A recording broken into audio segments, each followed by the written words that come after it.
What is up? What's going on? Whoa, I got a new little thingamabobby. Got a little pop up from old Google Chrome. Let's allow something to happen. All right. Good old Chrome. That's my go-to as well. Yeah. It's funny. It's funny because like I can't imagine like somewhere out there there's someone who uses what's the one that's Firefox? From like Dell? No, even like Dell has her own or something like that. What is that one I'm trying to think of? Oh yeah. Edge. Isn't there one called Edge or something like that? Microsoft. Yeah. No thanks. Edge, yeah. It's just crazy. It's just funny that it exists. And I don't know. I might get a lot of hate for this, but Bing is the worst search engine ever. Yeah. I have to use Google.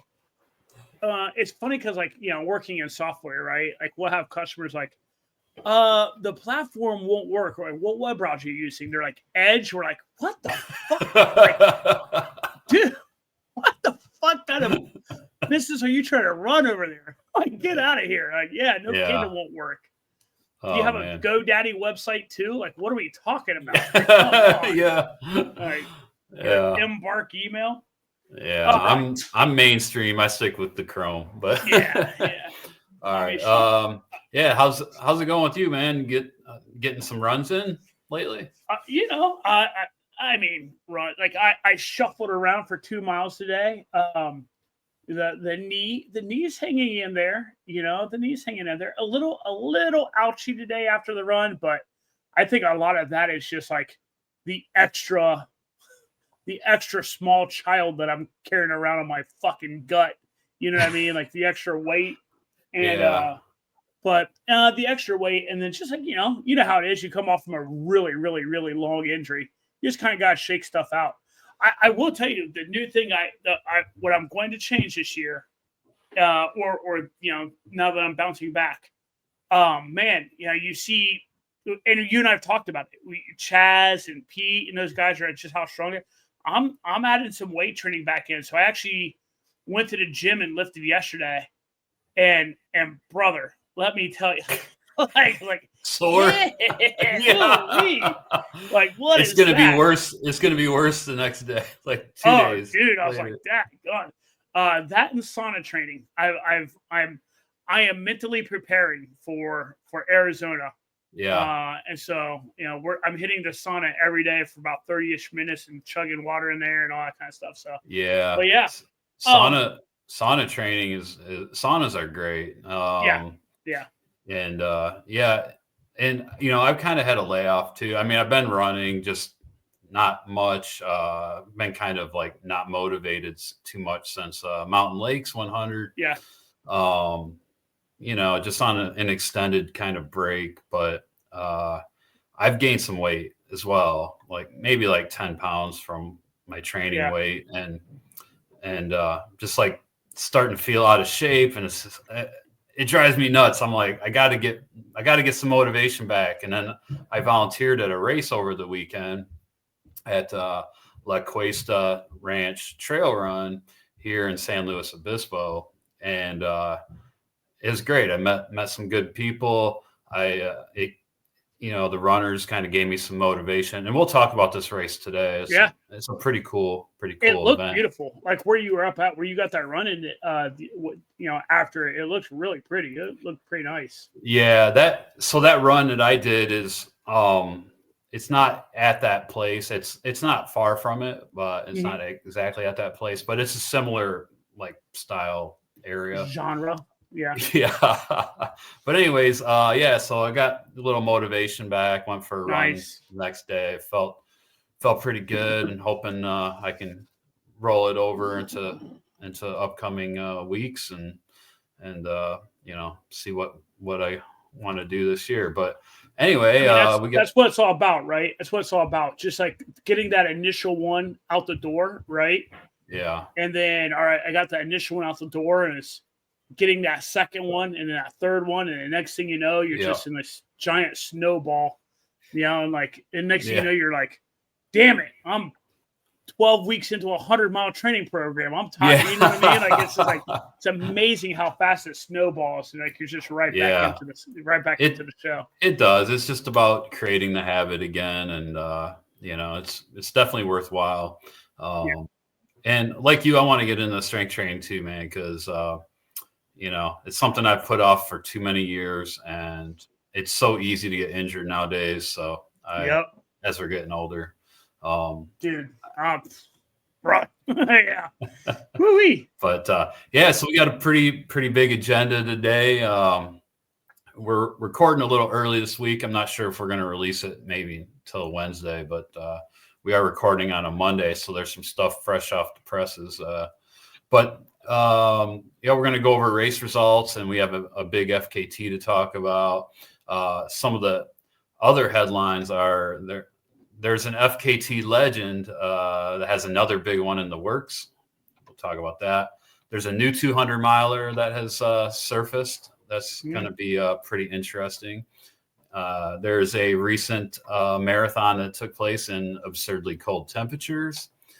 There's an ultra marathon record that's been smashed and still in process of accumulating or adding more. Yeah.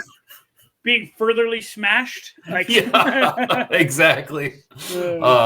And then the Chipotle's Strava Segment Challenge in different cities is going on. We talked about this at length in the last episode. It's a fun topic. The Tempe challenge in particular is red hot. So we're gonna go over that and talk about where that's at. And finally, we have our 3 T's, our tips, tricks, and thoughts that we're gonna shed some light on an important topic.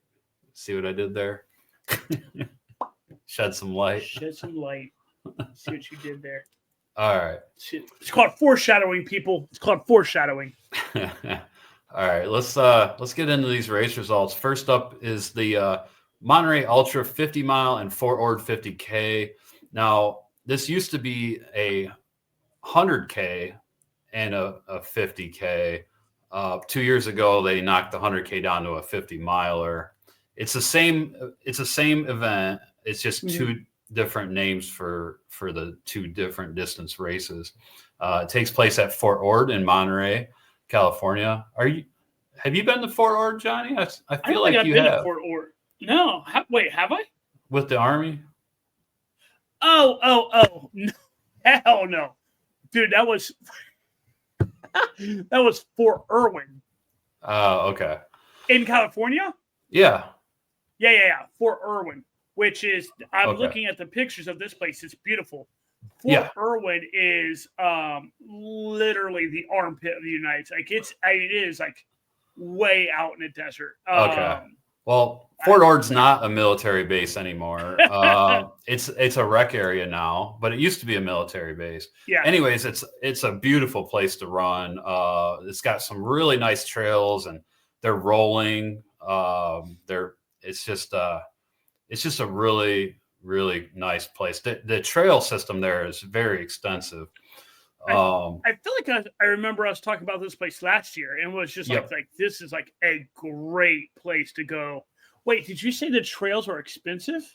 No, extensive. Extensive. I'm like, there's so many different trails. Just goes forever. Yeah. I did the 50K out there my first year when we moved to California, and it was pretty fun. This is also one of your favorite.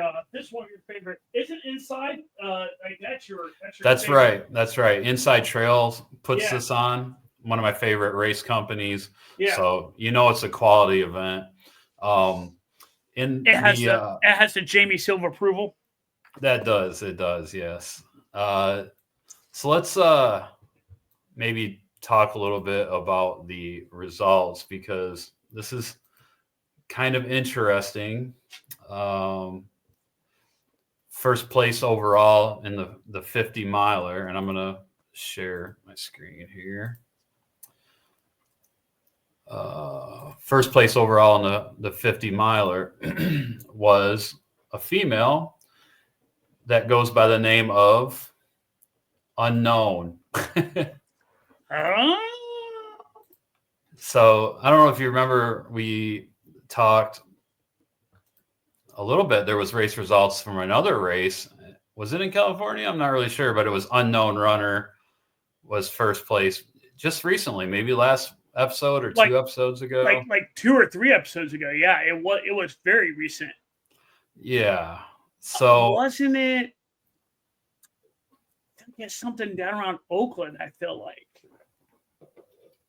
Yeah, or actually, yeah, maybe it was down in the south, like on the peninsula, like in Woodside, maybe.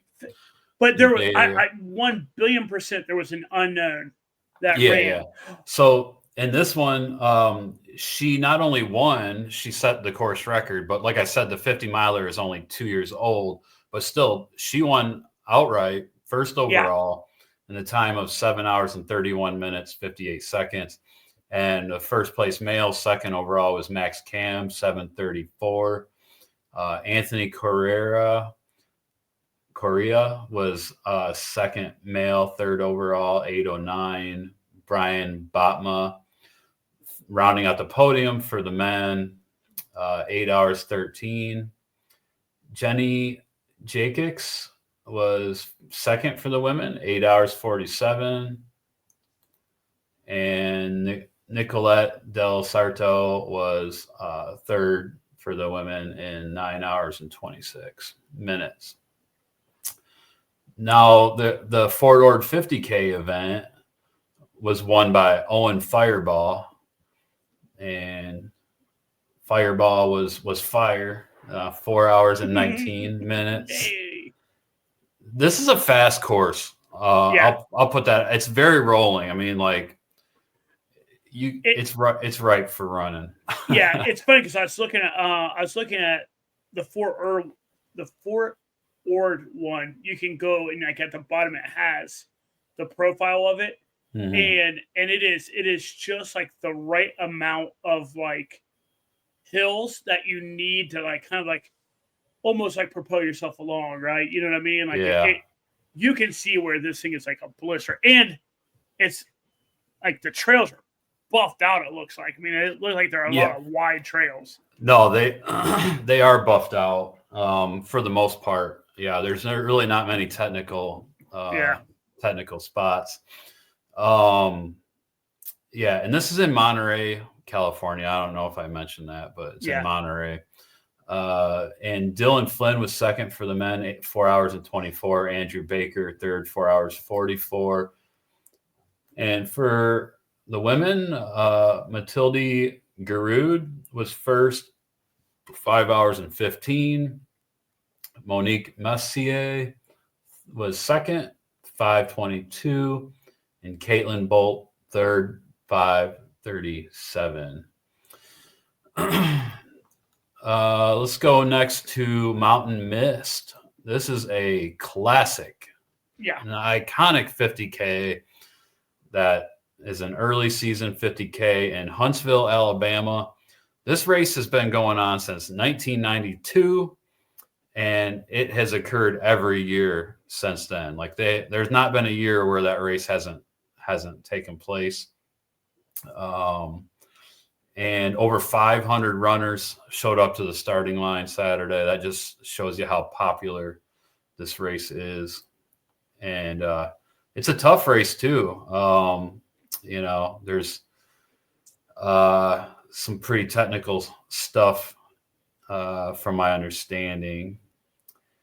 And let's go to the results. 426 runners finished. James Outland was first, 4 hours and 28. Max Simpson second, 4:35. Brandon Sullivan rounding out the podium, 4:38. And for the ladies, looks like Lucy Searles, 5 hours and 32 for the first. Rachel Biber Brewer, 5:35 second. And rounding out the podium was Jenny Simpson, 5:43. Oh, this is kind of interesting. Jenny Simpson is a 3-time U.S. 1,500-meter Olympian. Damn. So she went from 1,500 meters to 50K. That's right. That's right. And she was third with 5 hours and 43 minutes. I read that she raved about the race on social media afterwards. This is her quote. "This race is unhinged. I hands and feet climbed up a waterfall, crawled through a cave, hopped a fence, and ran until my legs felt like my quads were detaching from my femurs. I have never in my life said so many times, what the actual fuck is happening right now?" I love that. I mean, but take that you're a 1,500 runner, right? So she has an entire career built running off of a 400-meter loop. You know what I mean? On a track. On a track, right? And then you jump into this race. It's funny because on their website, it even talks about this course. You can expect anything. It can go from 10 degrees to 70 degrees. Yeah. There could be mud, there could be ice on the mountain. You are going to get every year. It's funny because signing up for those kind of races, as fun as they are, you are also throwing a ton of I don't know, man. In your mind, you're okay, I want to go run a really hard 50K, right? And great. But then if it's that year where it's 15 degrees and just gnarly, that race all of a sudden is, I hate to say, that race is a whole lot less fun then. You know what I mean? At least for me. I don't know. Maybe there's there were a crazy people out there. I don't know if it's still going, but I think as of a couple of years ago, anyway, there was somebody or maybe multiple people that have done the race every year since it came out in '92. Yeah. I wonder if that's still going. I have to do some research on that. Mountain Miss 50K 20-year awards. Yeah, I imagine there's a lot of them. Dude, 20-year awards. There is only 1, 2, 3, 4. There's 5. Oh, okay. Not as many as I thought. There's 5. 5 on the 20-year award. The 10-year award. Oh, holy cow! Now the 10-year award is ridiculous. There's a boatload of people in the 10-year award. Yeah. But that 20. But and the race has been going on for more. The race started. On here it says 95, but they might have a couple years of unpublished results. Oh, I'm sorry. Did I say 92? I meant 95. Yeah. Okay. So 95. So so they have. I don't know. I don't know if it is a interesting race for sure. Yeah. So correction, everyone. 1995. Before we get any YouTube comments to correct us. We're not perfect. Also, the website, dude. Oh man, this is funny. Their website has not been updated since 2020. If you go to their website, it is Saturday. I see it. Saturday. Yep. Oh, Saturday. Man, it still has a 2020 race on there. Yeah. That's fine. Oh, man. It's the Huntsville Track Club. I think everybody just knows about this race. It's, one of those. I love old school races like that. That's update the website. For sure. Next up, Arches in Moab. They have a 50K. I'm sorry, they have a 50-mile and a 50K. Travels along the border of Arches National Park. Trails are smooth and easy at points, technical slick rock at others. There's some sand to shake things up. Good time to run there in the winter, I guess. I don't know if anybody's been to Arches. It's a really cool place in the Southwest. Very unique. Would that kind of race would that be a race that would strike your fancy sometime? Yeah, if I was looking for an early season 50K. I probably wouldn't do the 50 miler out there, but 50K just to have fun and, like a fun race in January or something. Yeah. Like if I was training for a spring 100 miler, Like what about whoever you? whoever that unnamed is that keeps going out and crushing stuff. I wish there was a way to figure out who that was, because it's somebody that has 100 miler. It's an elite that's got 100 miler, and like they're like, I just want to fly underneath the radar for a little bit. Yeah, I know. I know. It would be interesting to find out. Back to your question. So it's funny because like there's only a handful. Like I really dislike sand. Mm-hmm. Like I really, really, really dislike sand.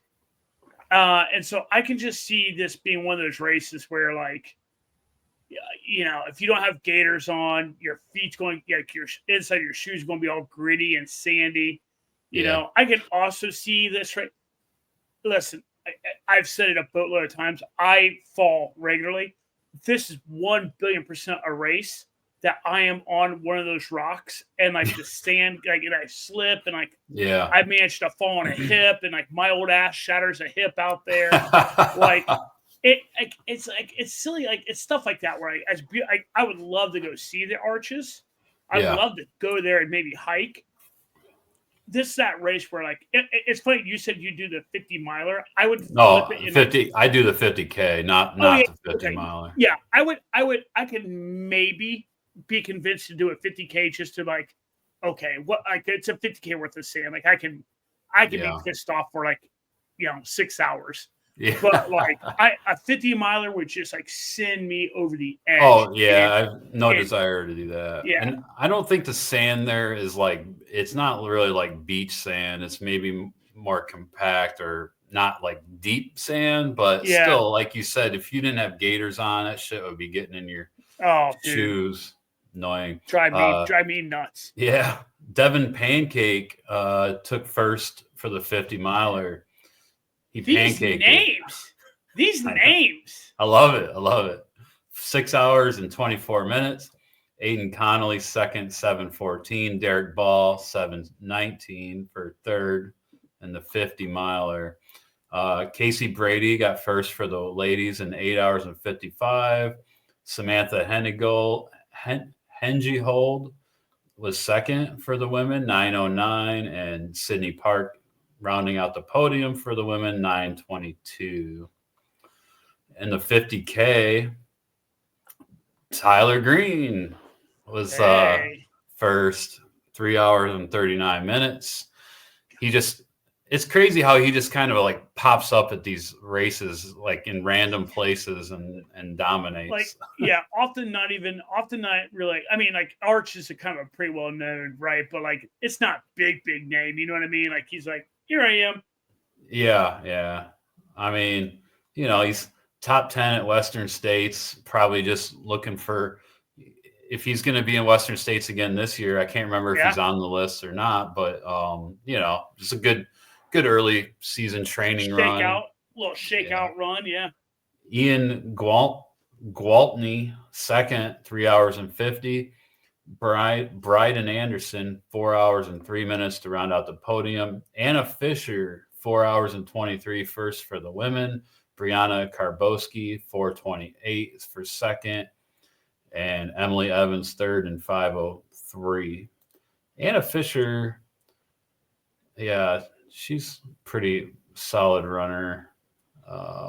You hear her name sometimes. So. Okay. Little something to maybe try to keep in the back of our minds, right? Just try to keep this in the back of our minds. Arches, because there's the Triple Crown. There's Moab Triple Crown. And there's 3 options to run the Triple Crown out there. Well, option 1, Arches is race number 2, right? But option 3 for the Triple Crown, Arches is number 1. Moab Red Hot is the number 2 race for that. Okay. And then Behind the Rocks Ultra is the 3rd. But there's like 3, so you can kind of pick and choose. And the only race that is in all three options is Behind the Rocks. It's the only race that's in all of them.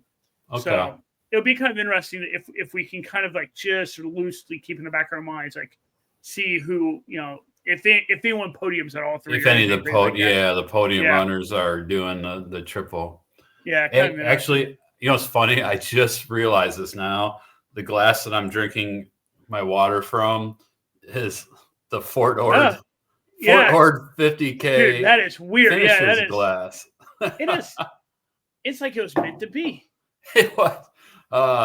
Let's go to the La Cuesta Ranch Trail Run. This is the one I volunteered at Saturday. So there's a 50K, a 25K, and a 10K there. There's this is on private property. Okay. That's cool. The race is run by Luis Escobar, who's known from the Born to Run book. He was a photographer. Yeah. He took that famous picture of Scott Jurek and Arnulfo, the Tarahumara, when they were running neck and neck in that famous race in the Born to Run down in the Copper Canyons of New Mexico. Anyways, Luis Escobar is from the Central Coast, or he lives in the Central Coast, and he has a race company. All we do is run, and they put on several races in the Central Coast area, which is cool because there's not really many races down here. Just happened that there was one in San Luis Obispo and La Cuesta. And like I said, it's private property. It's the only day of the year that the ranch owner lets people run on the property. That's kind of cool. There's a 10-mile loop, and then there's like a 5.8-mile loop. So the 50Kers do the 10-mile loop, and then they do the 5.8, then they do the 10, and then the 5.8. And these loops are no joke, like some serious climbing. There's this one climb up to this ridge that's like extremely difficult, and even coming down it, you're not running down this thing. And the guy that I was volunteering with, he did the race last year, and he's like, it's a 9-hour cutoff for this race for the 50K.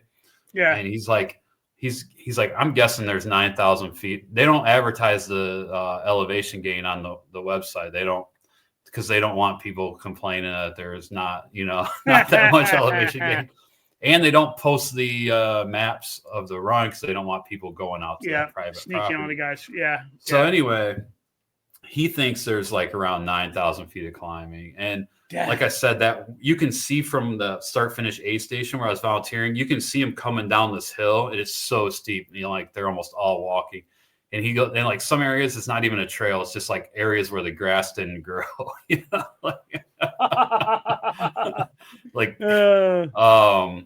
And some of it's on like, farm roads that go up into the hills. But anyway, pretty cool. And we haven't had rain here in like a month, and it's just been like sunny in the 60s every day. Well, Saturday it was cloudy, it was cold, and it even rained around noon for like the rest of the day kind of. So we did finally get rain on the day of this race, which made it even harder. There was a lot of people coming in with bloody knees.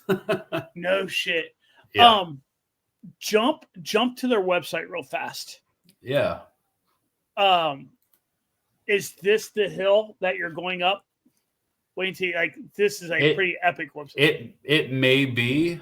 Dude, that is that thing is gnarly. That could also be this. There's this 9 Trails run in Santa Barbara that they put on. Yeah. It's like super. It's like Sky Race elevation. Yeah, that thing looks crazy. And a lot of it's climbing like that down there too. His races are really hard.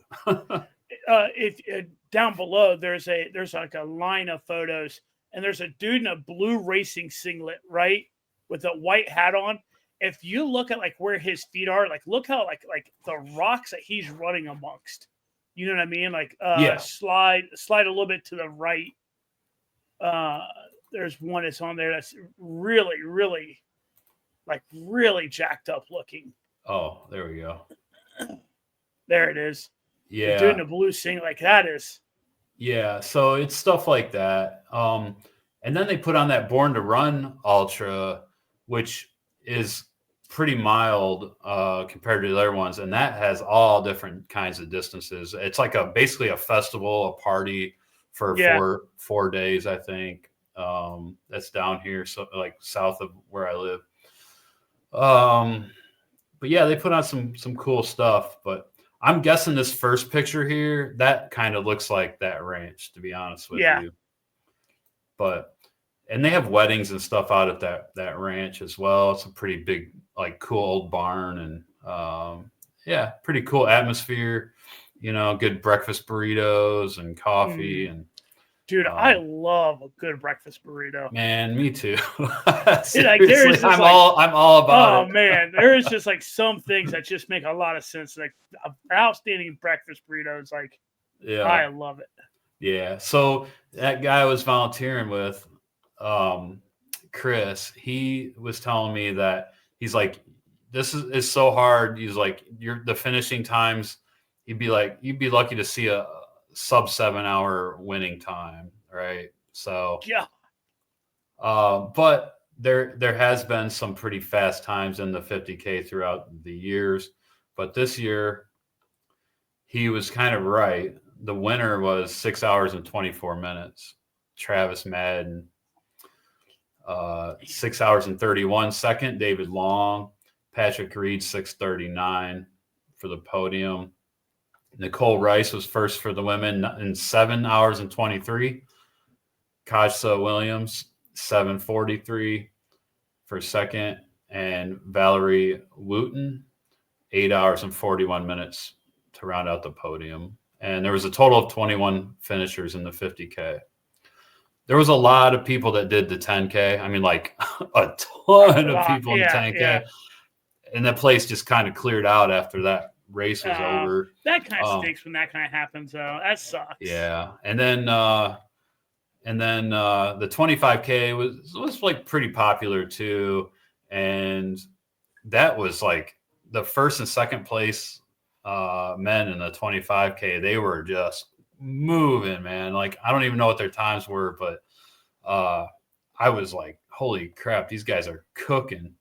And I was actually looking up an FKT in my area because has to do with that route that I ran yesterday, Bishop Peak, and there's an FKT and that's part of it. And I was looking it up a little bit ago today, and the guy that has the FKT is actually the guy that won that race.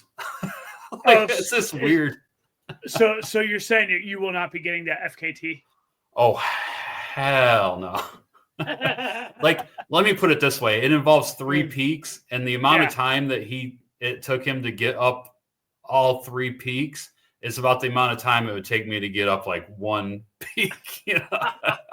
That's awesome. So the cool thing about this race is it's bad, but this race is like right above the city, isn't it? Mm-hmm. Like the way that it's like situated right above it. That's dude. Cool. All the peaks around here are right above San Luis a bit. Like yeah, except for like Montana de Oro, which is out closer to the coast. But any of the peaks in the San Luis Obispo area, you're pretty much looking out over the city or the college. Cool. Or all right, so that was cool. I was glad to get out there and give back to the community a little bit. Yeah. Okay. This race happened on the 18th, but I missed it. In the last episode, I wanted to talk about it, and we missed it. But I heard about this race on a podcast once, and this thing is like super hard. It's called H9 Fierce Dragon. There's a 40 miler, there's a 100K, a 100 miler, and a 200 miler. And I believe this is a 40-mile route, 40-mile out and back maybe, or loop. The 200 milers, would do it 5 times, I guess. It's full fury. The 200 miler is full fury. The 100 miler is fire starter. The 40 miler is a frozen toe race, designated as Flint Strike. So they had just some funny names for their races, but yeah, it looks super hard. Really, I just wanted to talk about the 200 miler. There was only 2 finishers, and in fact, there's only been 2 finishers every year, except for 2019. There was 4 finishers. And you know where this is up in Vogel. Yep, exactly. Yeah, that's right. Super difficult race. And Justin Hamilton got first, 4 days, 2 hours, 36 minutes. Jason Brady second, 4 days, 12 hours and 16 minutes in the 200. So basically, the race is sponsored by Hard Ass Events, HAE, and the part of this event is held on the Duncan Ridge in North Georgia and Blairsville. Races are operated out of Vogel State Park. Fierce Dragon event starts Tuesday with different start days for each race. All races end on Sunday morning. The course uses the Coosa Loop, Duncan Ridge, and Benton McKay trails, plus some Forest Service roads. The 40-mile loop, approximately 37 miles are marked trail, 2 miles are a Jeep trail, and 0.5 is a gravel road. 0.5 is pavement inside the park.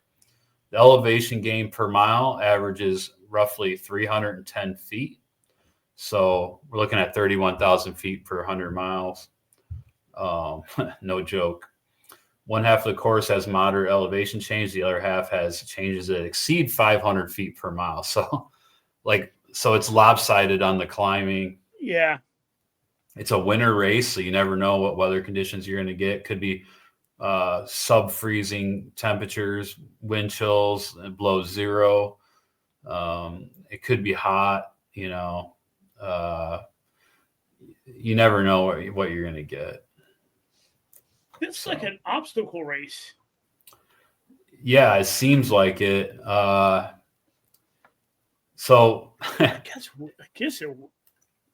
This goes on, say, the Full Fury 200 involves 10 traverses of the main ridge line of the Duncan Ridge, 5 laps between Vogel Park and Skeena Gap. The outbound traverse goes over the Wolf Creek River crossing. The inbound traverse uses FS roads 108, 107 to reach Burnett Gap. A short loop around the Park Lake is required on each lap to get 40 miles. Only full laps will be counted. The race has no entry requirements.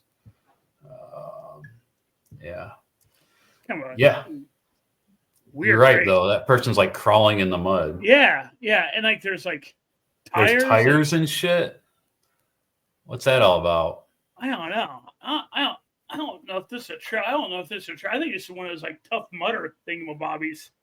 It's a hard ass event. That's what it says. I don't know. Anyway, there was 5 finishers in the 100-mile. John Henderson first for the guys. Nanette Rosie Gagnon was first for the women and 5th overall out of 5 finishers. Weird. 3 finishers in the 100K and 19 in the 40-mile. All right. Well, that's some crazy ass race that we don't really know much about. But it looks crazy as shit. What else we got? Oh yeah, the Arc of Attrition. This is a UTMB race. Well, UTMB took it over. This was the first year as a UTMB race, but the event goes back to 2015 on coastal but muddy trails on England's far southwestern tip. The 100-miler had 515 starters. Noor van der Veen from the Netherlands was first for the women, 22 hours and 30 minutes. And Lewis Ryan was first for the men. He's from the UK in 19 hours and 22. Yeah, the 50-miler, this is what I wanted to point out. Eleanor Davis for the women, 7:55 was first. And Tom Evans, former Western States winner, was first for the men in 6 hours and 54 minutes. So, all right, let's jump to the FKT that I wanted to talk about. This is the Wainwrights 214. We may have talked about this on a previous. We talked about Wainwrights, yeah. Yeah. So this is gnarly. This is gnarly as F. Yeah. It's 352 miles, and this is in the Lakes District in England. And if you do it, it's called the Wainwrights 214, right? So there's 214 peaks in the Lakes District. You have to do all 214 peaks for this round to be complete. And if you do it between December and February, it's like the beginning of December and the end of February. If you do it in that time period, it's considered a winter round. Yeah. And there's only like 2 people that have officially done the winter round to be counted on the FKT website. But Carol Morgan, she just set not only the women's FKT, but the overall FKT on the Wainwrights 214. There's like 120 to 123,000 feet of climbing in this, 352 miles. So those mountains they're just exposed, so the weather can be crazy. And looks like John Kelly actually holds the men's supported FKT for that. And that's not the winter version. That's like, sometime in the summer probably, but 5 days and 12 hours. But Carol, she did the winter version in 8 days and 1 hour and 51 minutes. The male supported FKT is 8 days and 6 hours and 44 minutes. So she beat him by almost 5 hours. That's James Gibson. And the year James Gibson did it, they did a documentary on it. And I'm just going to play it here so we can see some of the terrain. I'm not going to put the volume on, but you can kind of see all the snow and the peaks over there. And I imagine it can be super wet, super muddy, super rock. Like, look at that terrain. I mean, that's it right there. Yeah. Super steep and rocky. Not really trails, right? You're just like going up these fells. Yeah. Their hills are mountains of fells. They have cairns marking the trail, right? It's not really a trail like you're saying. Oh, right. Yeah. Look at that, man. Look how steep it is. So here's the other thing. The winter one is really, really hard. The winter one's really hard because it's a 3-day difference. Like if you look at Carol's this year, 8 days, 1 hour, right? The open course, which was done in 21, this Sabrina, she did it in 5 days, 23 hours. Like it's a 3-day difference is how hard the winter gets. Like it's gotta be crazy. Yeah. And you're dealing with way less daylight. Yeah. So, and harsher conditions, wetter conditions probably. Yeah. Unless it's raining in the summer, but still. Yeah. It looks super cool though. Like, it looks beautiful. Yeah. But man, what a 352 miles and 123,000 feet of climb. That's just insane. But anyways, good on Carol. That is awesome. What an accomplishment. And speaking of cool. FKTs, Karel Sabbe is back at it. He has the FKT on the Pacific Crest Trail. Actually, maybe has that been taken from him? I'm not sure if it has, but he said it last summer, right? Yeah, because we talked about it. Yeah. Or no, he was going for the Appalachian Trail, I think. He said it. Oh no, we followed No, it. he did. Yeah, because remember, he Yeah. also set, not only did he set the overall, but he set every state also. Like he set like that way, Yeah, and he had to go out of the way up in Washington. that's right. That's right. Yeah, yeah. So anyway, he's back at it in New Zealand and on the Te-Araroa Trail. It goes from the northern island, the northern tip of the northern island, all the way to the southern tip of the southern island. So basically, it traverses all of New Zealand. Mm. It's super difficult, I guess. The climbs there's no switchbacks. There's just like straight up mountains. There's like even some canoeing involved with this, where you have to do a 120-kilometer descent of the Wangoni River. There's hazard zones, dangerous rivers in the Cook Strait, where trampers are advised to find another way around, such as hitchhiking or taking a ferry across the strait. So there's some mega challenges with this route. The current male supported FKT is George Henderson in 49 days and 14 hours, 27 minutes. Now, so that's supported. This is a 1,864 mile route, or 3,000 kilometers if you're not from America. And I couldn't find the amount of climbing on this, but it's got to be a monster. It's, the overall climbing anyways. But he's going north to south, and he has a tracker. And you can see here, he's actually making like some really good progress on the North Island. I would say he's like 2/3 of the way done on the North Island. Wait, hold on. Go back to he's on the North Island, right? Yeah. So he went. Oh no, okay, never mind. Okay. He's past Auckland then. He's south of Auckland, it looks like. Yeah. He's past, Yeah, so I'm guessing that these other bubbles are other people that have set the FKT and like where they're at on this. It's 12 days, 12 hours, and 3 minutes into it. So there's one person that was ahead of him at this point in time. Ass for those first 12 days, evidently.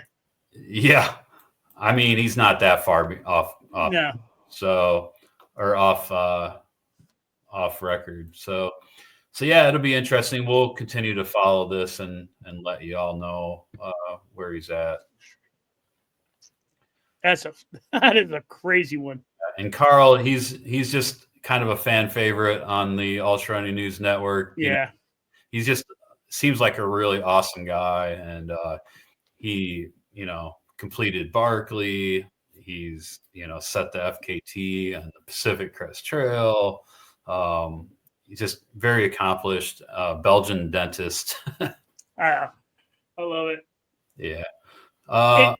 It's funny. Do you know where Cook Strait is on this, right? Like Cook Strait is like right cut down straight down from where you're at right now. It's the gap between the two islands. It's hilarious. It's hilarious that they even have to tell people, hey, just take the effing ferry across. Like, I love the fact that they have to tell, like, don't be a dipshit. Don't try to kayak across that. You know what I mean? Like, right. Dangerous rivers in the Cook Strait where campers are advised to find another way around, such as hitchhiking or taking a ferry across. Yeah. Like, duh, no shit. Like, how else are you going to get across that? Yeah, I'm wondering where the kayaking has to take place, though. Back up on the North Island. If you go back up on the North Island and you go, because I was zooming in. That's why it's kind of like, what is it? Where is he at? If you go back up on the North Island and you go, right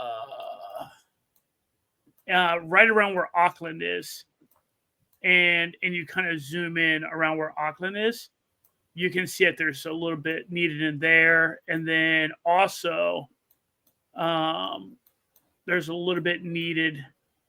It looks like down, like, so there's a section of it that's running on the east or the northeast side of the top island, on the North Island, right? It looks like up by where okay. Parua Bay is and stuff like that. There's a couple of them, it looks like. Yeah, I see it. Okay. Yeah, so sounds pretty crazy. Let's get into some news. There's a new 200 miler in town. And this one should be pretty epic, right? It's in the Eastern Sierra, Mammoth Lakes, California. It's going to be part of the Mammoth Trail Fest that Tim Tollefson's been putting on for a few years now.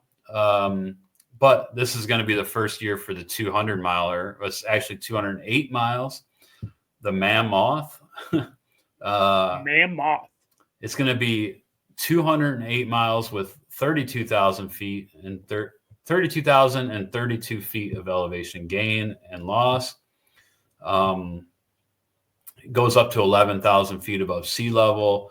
It's going to be a single loop course, which I'm like blown away. Amazing. Yeah.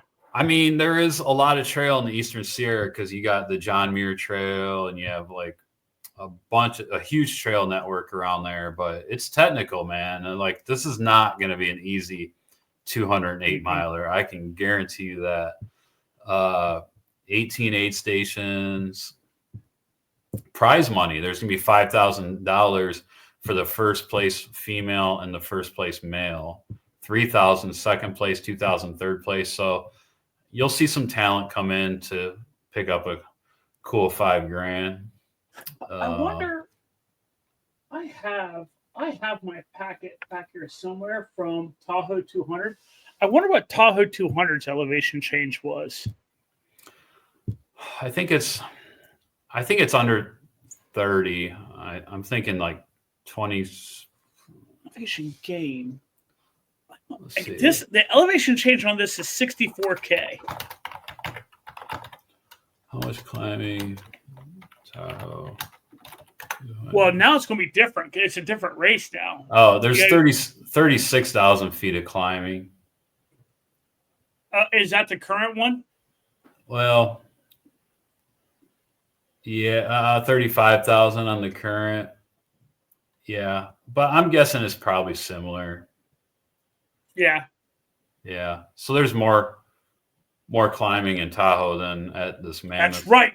Suck it, Mammoth.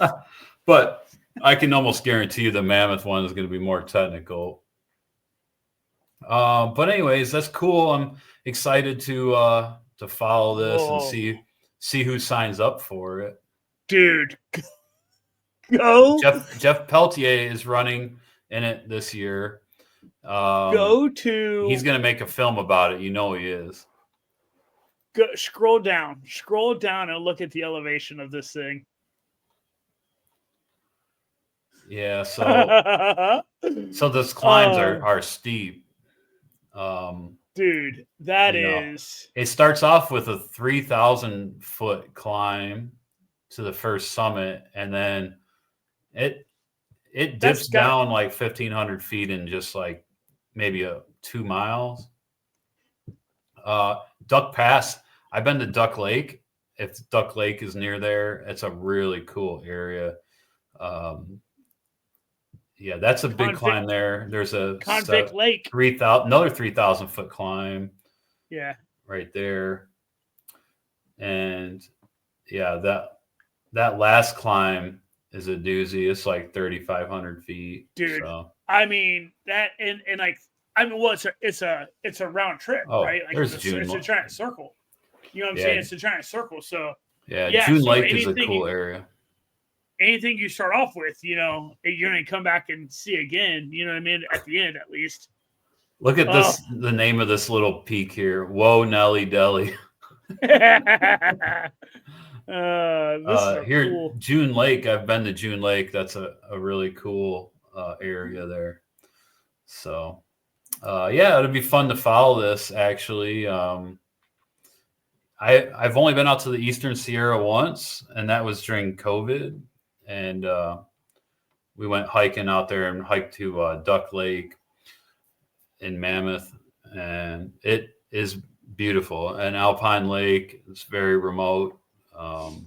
It's really really cool. So yeah, it should be a fun race to follow. That is In the super mix cool. with all the other events at the Mammoth Trail Festival. Well, that's what I was looking at. Yeah, because you have like the 50K, the 26K.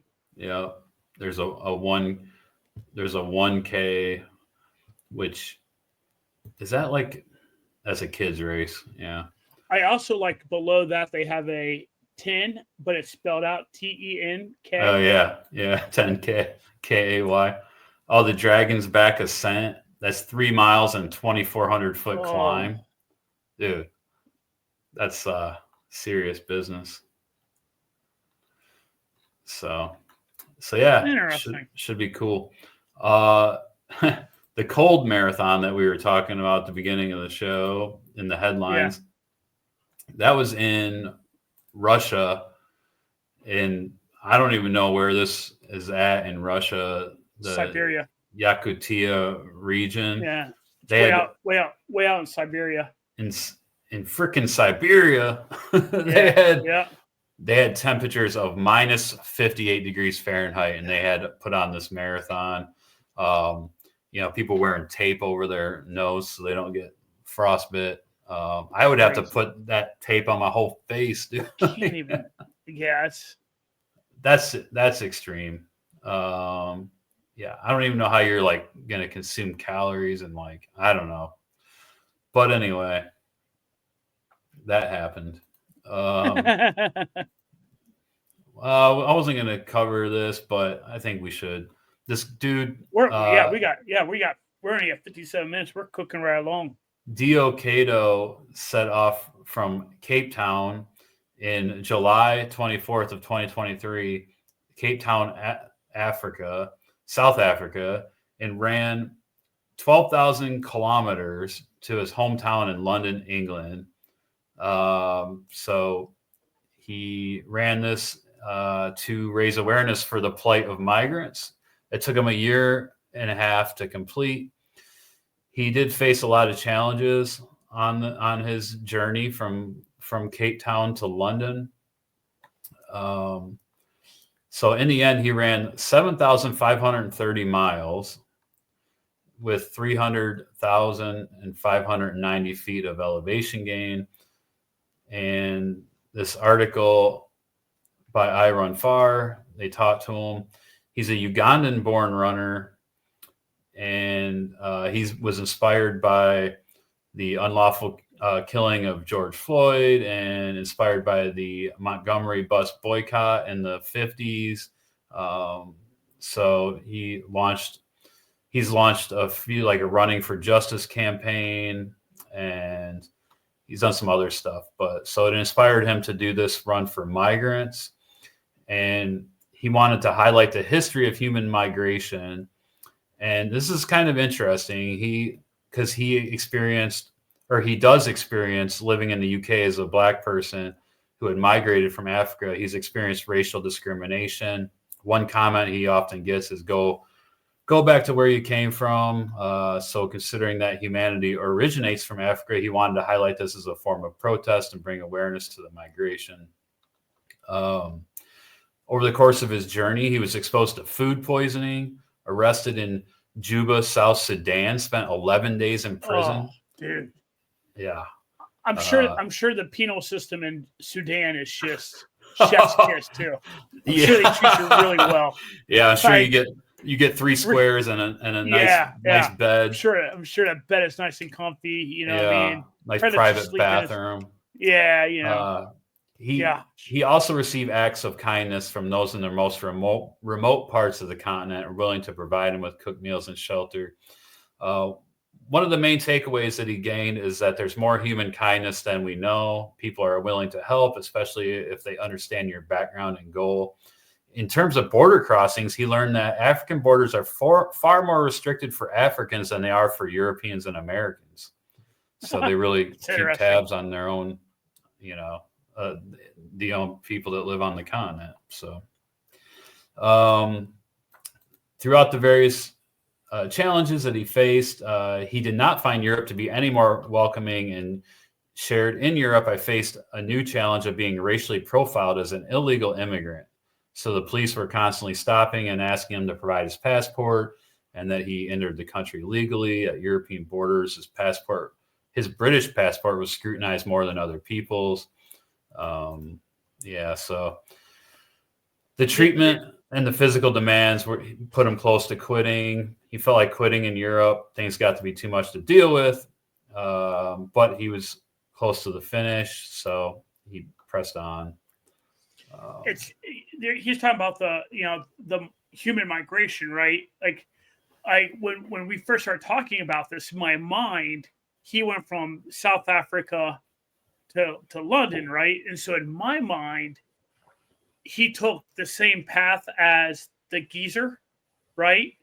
He didn't, though. In my mind, he actually took like a much more like way that migration would have went. He went South Africa, made his way to Egypt, took a ferry from Egypt to Greece, and then made his way all the way across Greece, Slovenia, over through France, and then up into England.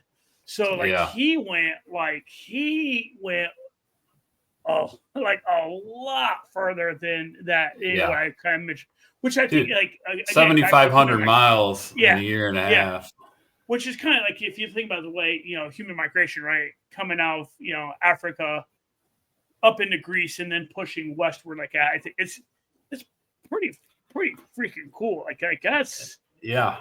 That is bonkers, man. Like, that is bonkers. That is. But yeah, good for him, for an awesome cause. Glad he stuck with it. He could have easily just said, screw this. Yeah, F this nonsense, But he pressed on. Our next news story is interesting. The headline on the article is Legal Eagle. Legal Eagle soars past non-stop ultra world record. So this woman, she's a lawyer, Shannon Lay Litt, and she is, let's see here, where is she at in England? In Northland. I don't know if it really. It just says Northland and kind of goes from there, as if we're like. But she's from New Zealand. She's from New Zealand, so yeah. Actually, I think New Zealand. Anyways, she's ran a 50K every day for 390 days, and Candace Burt's record was 200 consecutive days. She said that she was motivated by Candace's record. She contacted Guinness to find out what the rules are, because there's rules like if you start a run and you stop for whatever reason, like you have to restart the run. I mean, you can stop for like up to 20 minutes or something, but like there's a certain amount of time where you would just have to restart the run. So anyway, she's out there early in the morning every day. It said she gets up I thought I read that she gets up at 1:45 in the morning. Daggone. And then she goes to her day job as a lawyer, which starts at like 8:30 in the morning. And yeah, so I'm going to read some of the stuff from this article. Most weeknights, she's in bed around 6 p.m. to start running at 2 a.m. But there's a couple days a week where her work keeps her up until 9 p.m. Her weekends are more relaxed, especially if she has a couple of beers as carb loading for the next day. Yeah, so she runs 6 hours through the dark, does a full day's work, spending time in court defending her clients in jury trials. And yeah, so she says she's okay for 6 hours at work, then she starts to feel tired. And then let's see. Okay, so she saw some people doing a marathon a day, and then Candace ran her 200 days. So she said if you have a break of half an hour for lunch or to sort out your feet, you have to log the time you took off. You have to keep your GPS running the entire time or it doesn't count. Yeah. So I wear 2 watches. She collects 15 to 20 minutes of video footage each day, often running along with her phone on selfie mode. Although she's tackling this on her own, she stresses it's not a solo sport. She connects with other people who's running. 390 days so far. She's even ran a couple races in this middle of this. She did Te-Araroa 100-miler. And she just finished after midnight. So she still had to complete another 50K later that day. And then let's see. She came close to having a heat stroke running in Dubai one time. And then there was times she was waterlogged in the mountains of Salzburg, torrential rain. She didn't want to stop. I think she is down in New Zealand. I just found a paragraph where it's talking about. Yeah. Northland I believe is in New Zealand. Yeah. Anyway, so she's still going. She doesn't have plans to stop right now. It's talked about in the article. She wants to stop because she wants to stop. She doesn't want it to end because of an injury. Yeah. Like God, that's crazy. Yeah. Yeah. So I thought that Andrew Glaze running 100 miles a week for 250 weeks or whatever was a lot, but dude, can you imagine like well over a year of running a 50K every morning, getting up at 1:30 in the morning every day to go do that run? Like I think what's even crazier about it is, I mean, there's a lot of parts that's crazy about it, right? Like she's still holding down a profession, right? Like Candace, I mean, don't get me wrong, Candace probably works extremely hard running the races and everything, but right. Like, she's flexible. Her hours are flexible on her job. This lady's in court. Right. You know what I mean? Like it's right. And like it's also talking about like she still gets like workouts in. Yeah. Like it was talking about like she stays like it helps, like she gets massages and does a little bit of working out, helps prevent injuries. Yeah. Like, yeah, that's crazy, dude. Yeah, it's nuts. Good for her. The Legal Eagle. Shannon Lay Lit. So yeah, we'll have to keep an eye on how long she can keep that going.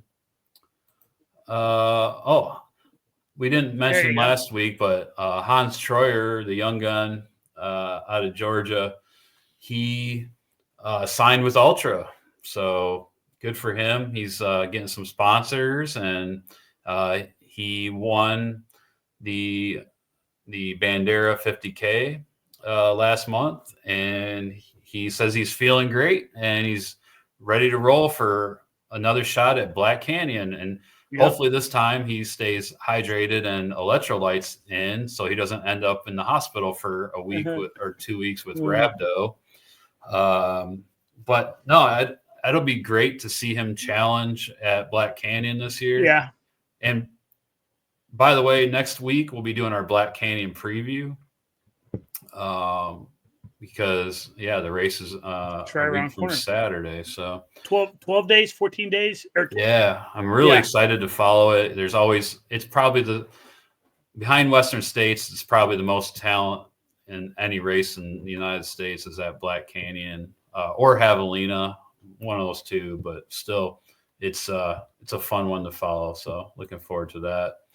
Okay, last news story. We're just gonna give an update on the Chipotle, the Strava segment Chipotle challenge, and it's going on across 25 cities, but the most interesting one that we're following is in Tempe, Arizona, where Jamil Curry is in a dogfight with Kevin Russ. And these two have been going at it.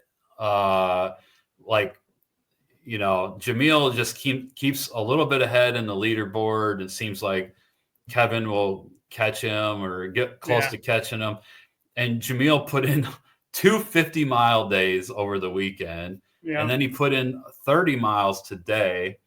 So Jamil is the current leader. He has 1,387 segments.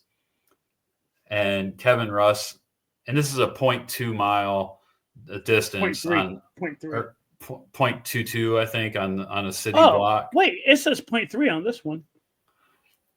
That's weird. It's like a 0.22. Yeah. Anyway, it's a city block. They have some challenges. Like Jamil got towed. His car got towed from a parking lot that they were using for like their aid. And they're currently having to park in a different parking lot. But so I don't know if Kevin Russ is uploaded today, but he's at 1,285. I'm going to go to Kevin's Strava page to see if he's uploaded today. Looks like he put in 52 miles yesterday, which tells me that he hasn't uploaded today yet. And I know he was out there today because Jamil was on his live stream. Yeah. And Kevin kept passing, they kept passing each other. What's this guy's last name? Kevin Russ, Russ. And Jamil he did upload today. He put in 30 miles today. So I bet you Kevin is still out there grinding, dude. He's probably putting in like a 70-mile day, I'm guessing. You know how we talked about like the burning questions, like who is this Kevin guy? What is this other credentials? Da da da da da da. Yeah. All right. You found out what he does for a living, right? Didn't you say you think you know? All right. What was it? He is a board game designer.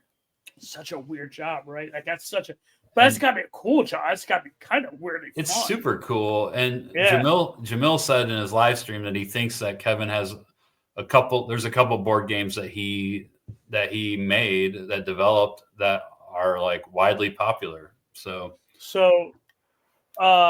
Kevin, right? I don't, this might be a quinky dink. But you want to take a stab in the dark? What race Kevin has signed up for here in a couple months? Cocodona. Fuck yeah. Nice. So Kevin Russ and by the way, back in December, he ran across the years, the 72-hour version of it. Oh, cool. So he's no stranger to long distance stuff. He's no stranger. Dude, he took 9th overall in across the years. Nice. But his thing, like his style of race, it would appear, is the really like he did across the years. So he did a 72-hour one. He did Babbitt's Backyard, last person standing. He took 6 in it. He took 6 of that. Wow. So I mean, the dude likes himself some really long stuff. He likes to grind. But and so he only ran 2 races in 24. He ran 2 races in 23.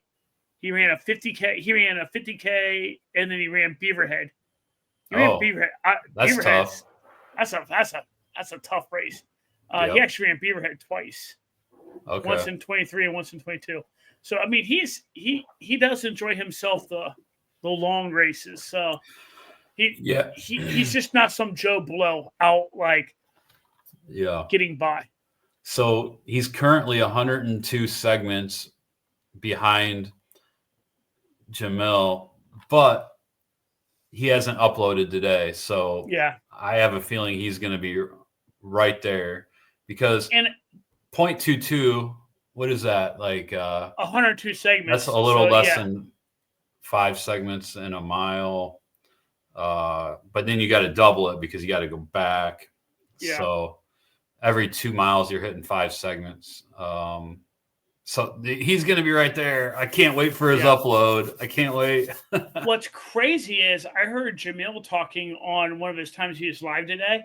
And I guess that there's a dude in New York that has more segments for the New York one than these two have at the Tempe one. And then the San Francisco cohort is like crushing it. Like for total miles for a city. Yeah.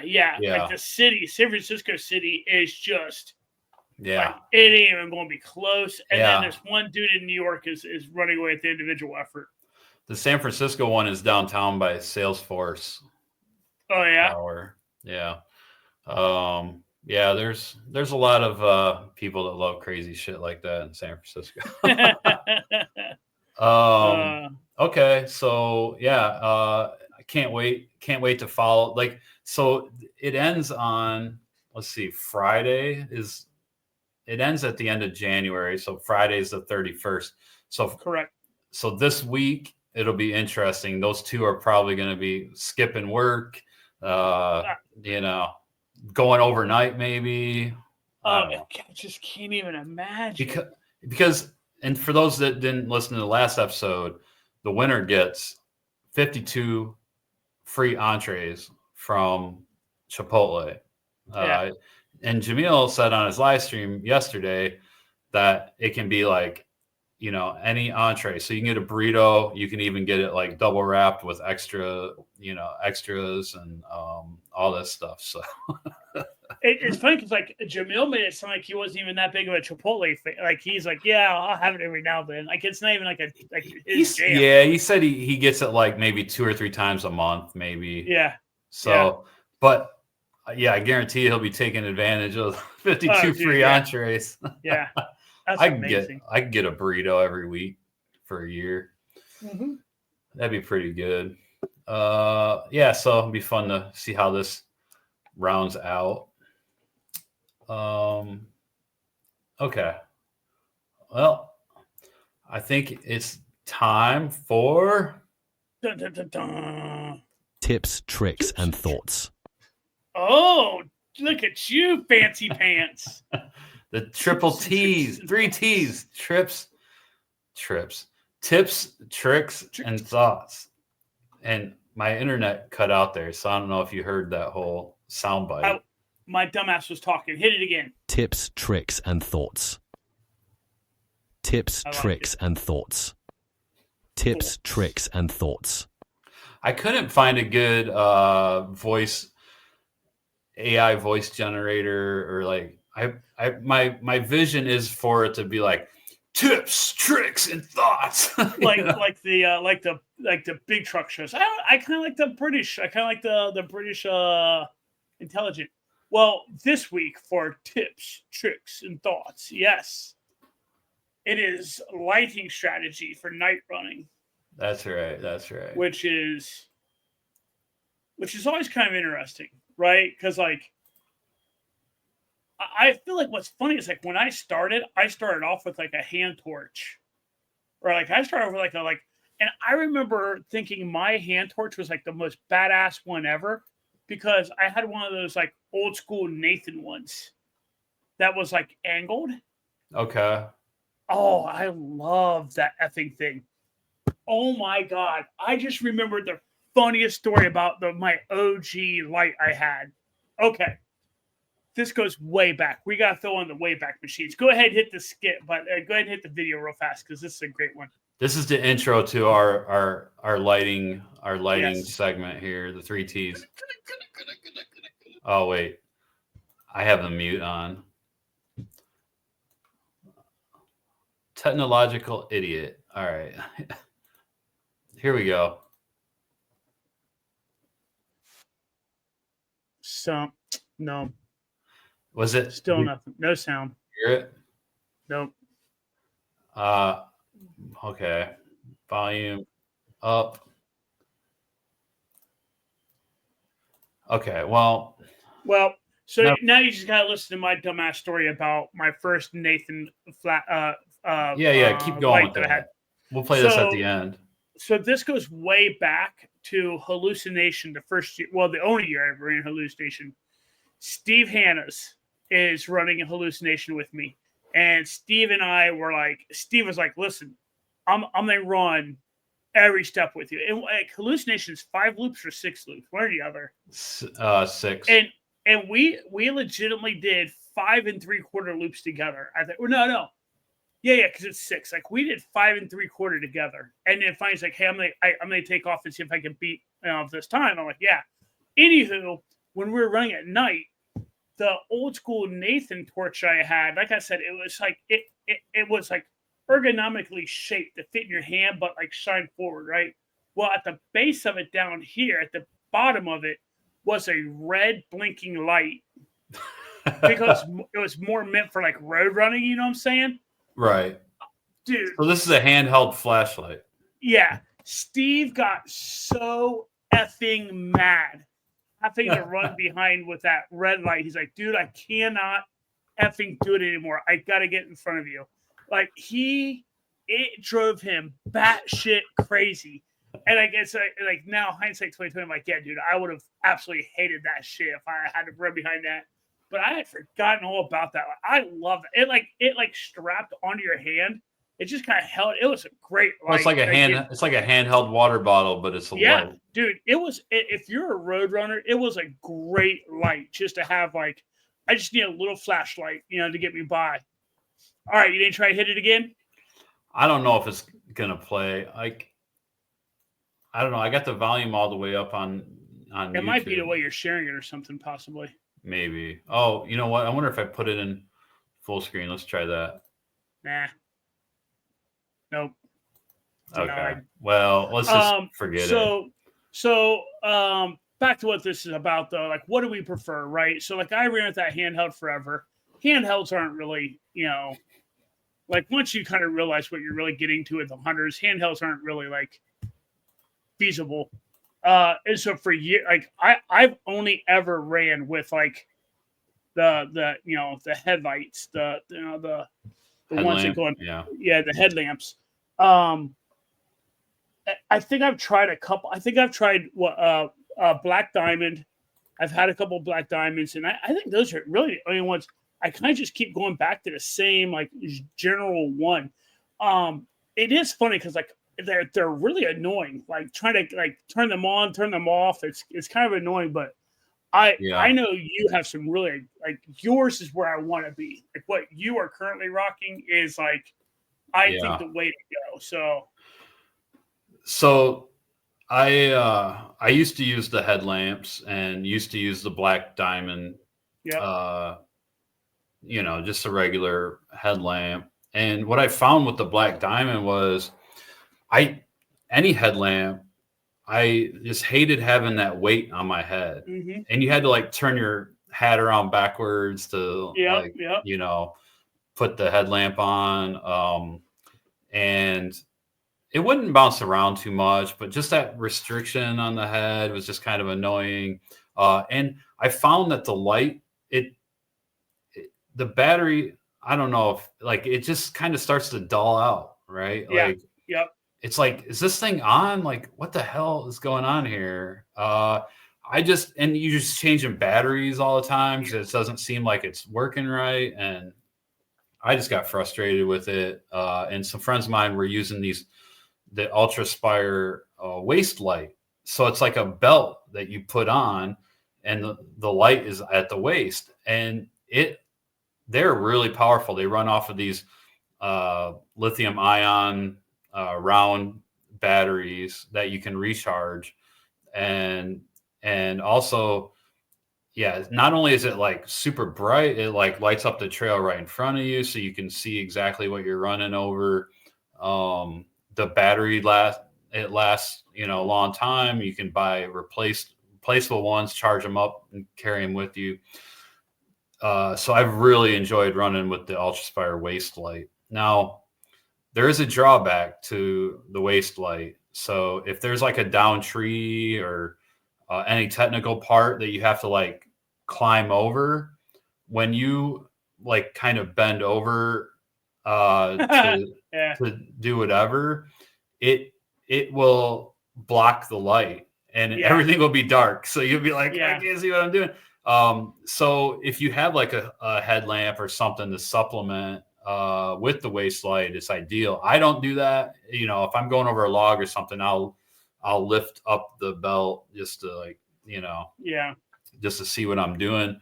But it doesn't move around at all. It's like really secure. The weight is not on your head. I've really liked running with the UltraSpire Waist Light. The other thing that I've been told, the big benefit of the Waist Light over the headlamp is, if you, and I know you have, and I'm sure a lot of people have, if you've ever ran in like really humid nights, like if you're in a really humid night or even in the rain at night, you can almost get like motion sick running with that lamp on your head. It's like stuff is like, it's weird how the rain kind of like reflects and moves around. Like, and it's like, I feel like I'm like 90% positive. I remember Chad Hill gets kind of sick. Mark Carroll, I think, gets kind of like, and I think it has something to do with like motion sickness of like the way the light moves around you when it's raining. He talked about that in that blog he wrote about his training run for Mohican that one time. It is super weird. So that, and like I've been told that the waist lamp, because it takes it off from your, like takes it away from your visual like that, it's not near as bad. Right. It is funny because like I remember we're talking about batteries dying. When I ran Rim to River, I remember coming back. I was probably at mile, probably mile 70 something, probably 70, 80, somewhere around in there. And like the light started dying and I'm like, this is bullshit. Now, and like I was at the top of these stairs that led down to the river. And like these stairs were bullshit. They were, first off, stairs is a very loose term. They were rocks that were thrown into the side of the mountain. You know what I mean? It's like that kind of stuff. And so like the only thing is like my light was basically gone. And there's an aid worker there's like, here, swap out, like you can take my batteries for my headlamp. And like I'll make do with what you have. And in my head, I'm thinking, even though I'm like, you ain't making do shit. These things are about to die in like 4 seconds. Yeah. But what's funny is like he had his on all night long. And dude, I don't think I made it down. I don't think I made it halfway down them stairs. It's like, boom. I'm like, you've got to be shitting me. I was stuck on these stupid ass. Oh my God. Like you couldn't. And so like, but now what's funny is Rim to River is an out and back, right? And so I remember coming back, like I'm heading back in on the course, and there's people still heading out to the turnaround. And this is when there's a waist light company that is really famous. It starts with like K. And like, dude, it looked like a fucking, and like, granted, you're tired, you're a little delusional. It looked like a semi coming at you. Oh, like are they the strips with the? Yes. Oh, yes. Those things are way too bright, man. Like, dude, people coming at you with those things. It's like that's just so many runners had that at Rim to River for some reason. And I'm like, dude, this is effing insane. Yeah, they were Kaya something like that. They are Kogala. Yes. Oh, so my God. I do have a problem with these. I do have a problem. And at Mountain Lakes, it was like that too. There was an 8 mile out. It was a climb and then an 8 mile back. And when I was going up or back, and runners coming at me on this little narrow single track trail, and they're wearing those Kagalas. Oh, dude. And it's just blinding you. It's just blinding. You know, when I go past people with my waist light, I put my hand over the waist light, so I still angle it down. Or I just turn the belt and angle it down, so it's not blinding people. That's a good thought. You know, for those people that are newer listeners to our podcast, or newer runners, I should say. If you're running at night with a headlamp or a waist light and you're passing someone or you're coming into an aid station, make sure you turn that light off, because you're going to be blinding people, and it's annoying. They will be shit talking you when you leave if you don't. They will be shit talking you, and I will be joining them. Like, it is come on. So, I mean, either cover it with your hand or turn it off. You know, don't blind people. Yeah, but I will admit the waist lamps do feel like they're the way to go right now, especially if you get a little motion sick. If you get a little motion sick and it's supposed to be raining, the headlamp is a rough go. It is a rough go. Yeah, it's just, I've just always found it to be annoying, and switching batteries is such a pain in the ass too, because you're like, you got to get your phone out to get light so you can see, because if it's dark you can't even see to switch the batteries. And like, I get it, like, I'm assuming they made those things so damn hard to get into because they want them to be waterproof, but dude, I've almost ripped off entire thumbnails trying to get in those stupid things. like I'm like, bro, what are we doing? Like, this is like they have the same depth protection as a submarine. I mean, I'm like, what are we talking about? So I will, if I ever get back to where I'm doing night races again or night runs, the waist belt will be, I think, and like, again, here we are plugging Ultra Aspire again, like we have, like, I know we need to reach out to them. And so like you said, like, the cool thing now is if we take it back to what we were talking about last week, we're like carrying water. Now they have it to where, like, you can have the light like wove in, like, connected to your waist belt, which carries your water too. Yeah, and one of the Ultra, not mine, but one of the Ultra Aspire waist light belts, it has like a pouch to like put, so you could put like some gels or spare batteries in or something. And like I said, you don't even notice it's there. It doesn't move around at all.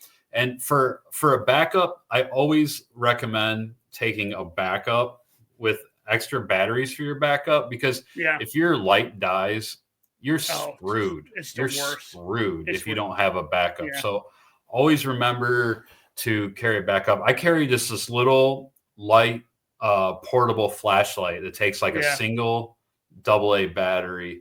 Yeah. And you know, it's a handheld flashlight. So I'll use that if I need a backup. Or sometimes I'll just take my headlamp with some batteries in it for my backup, but always carry a backup. Yeah. And I used to use that flashlight. Flashlight's good, just as good as like you were saying at the beginning of the segment, you know, it's nice because you can point it to exactly where you want it to go. Yeah. It's not like your headlamp where you have to like turn your head to, you know, I don't know. Yeah. On the note of backups, 1 is none, 2 is some. So yeah.